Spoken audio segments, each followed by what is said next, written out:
Hey guys, it's Eric Spola back again for the next module inside of dropshiptraining.com. And right now we're going to talk about having to deal with customer support, asking or answering questions that customers may have about products, and how to deal with cancellations, out of stocks, things of that nature. So, the first thing I want to address is I want to talk about customer service. So typically what I do when an order comes in is once I fulfill the order, I have a thank you message. I have a script that I will go in and I will click on the buyer's username, then click the contact button, click the item that was sold from the drop down menu, click continue, and then I'll just paste in the script and send it. So it's just a thank you message. It says, their buyer, the purchase is, so thank you for your purchase, and it goes in that we value positive feedback and things of that nature, and then that things do happen with fulfillment, like there may be an issue, but just to contact us first through eBay if anything comes up. And so below this video you will see that script, and you'll see a couple of scripts actually that we use, whether it's thank you messages, cancellation scripts, things of that nature. They'll be below the videos in this module. So that is how I deal with the customer service up front. Is I'll send them a thank you message, and then I have eBay mobile set up on my phone, so any messages that come in, I'll get on my phone and I can just respond to them from there. So like for instance, the next thing I want to talk about is questions about products.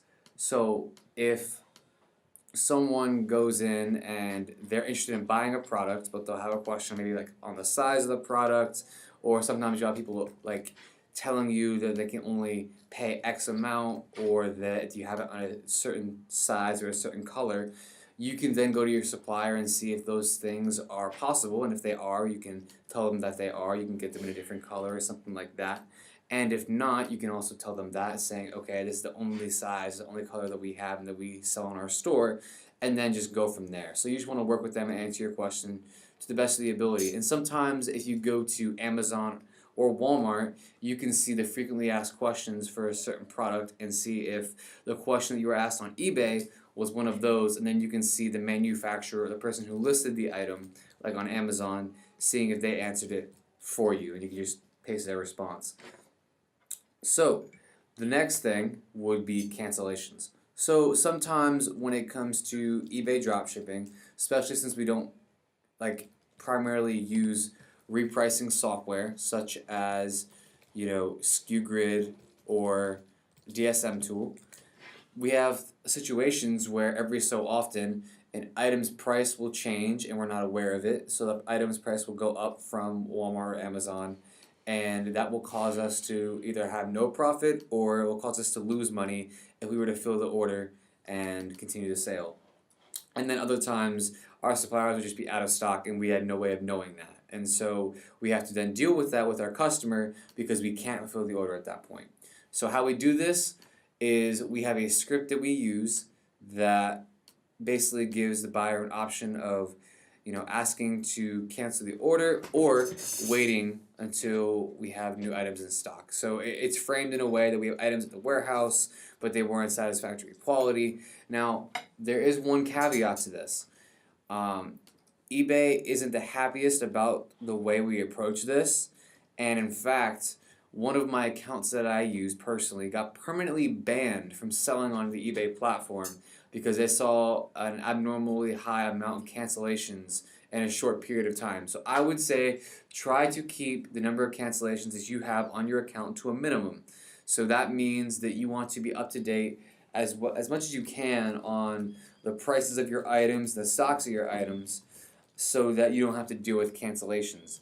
But yeah, if you have to do it, then we do have a script below for you to use so that you can send that to the buyer, and then they'll give you the heads up to go ahead and cancel the order. And then when you go to cancel the order from your list of orders, you want to use the option that says buyer asked to cancel this order. That's how you avoid defects on your account.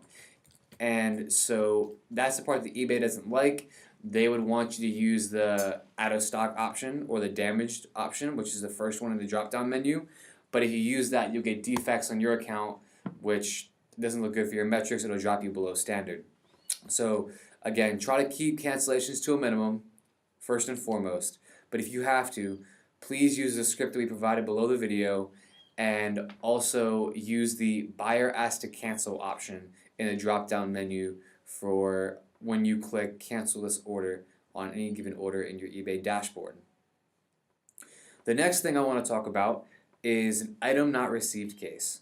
So sometimes if you have a situation where a buyer has an item from you and your supplier is slow to give you a tracking number, or something is going wrong with fulfillment, like FedEx or UPS is not delivering the item on time, your buyer could go in and start a item not received case, which actually, obviously means that they think, or they say that they didn't receive their item. Now, the way that you can deal with this is obviously communicating with your buyer, trying to figure out what happened. So you want to go into your supplier and go to the order history and see, okay, where is the item? Has it been delivered? And if it shows on your tracking number that it's been delivered, then you are covered under seller protection and you're good to go.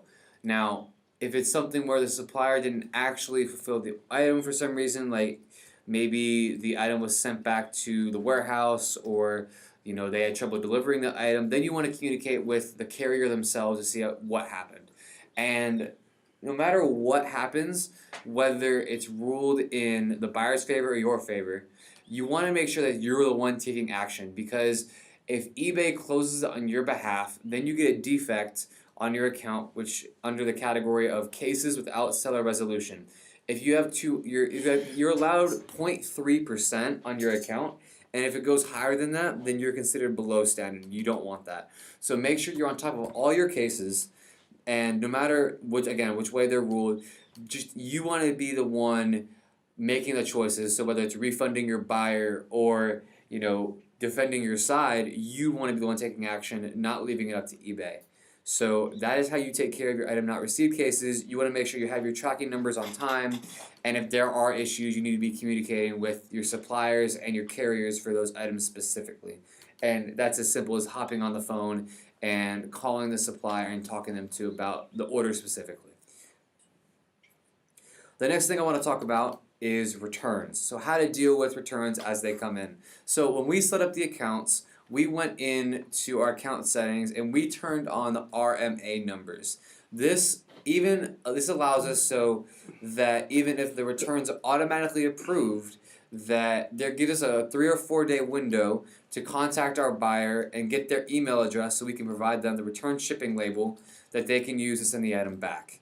Now, that being said, the process is fairly simple for all your suppliers. So there's two kind of ways that returns go. Either it will be a buyer's remorse case, where that's anything if it's not the item was broken or the item didn't work. Anything else pretty much is buyer's remorse. So that means they'll say something like, I didn't like it, it doesn't fit. All those things are not your fault, and you can charge them return shipping for those cases. I like to charge about 10 to 15%, so no matter, even if the return's still coming in, I'm making my margin anyway. So it's kind of cool that you're making money on the back end for those cases. But if the item was defective or it was damaged in the shipping by the carrier of FedEx or whoever it was, then you're doing a free return.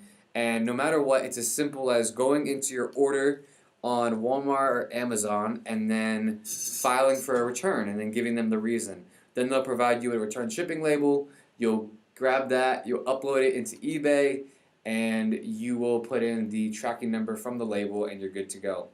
And then, like I said, once they actually return the item, if it's a buyer's remorse case, then you can go ahead and charge them for return shipping. And we have a script that I use, and I send them ahead of time. So if it is buyer's remorse, I'll make them aware of it and say, we're going to charge you for return shipping. Reply to this message saying yes, that you're aware of this, that you understand.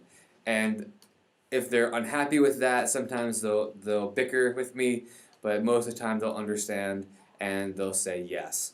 So we'll have that below the video, and returns are fairly simple and they're fairly straightforward.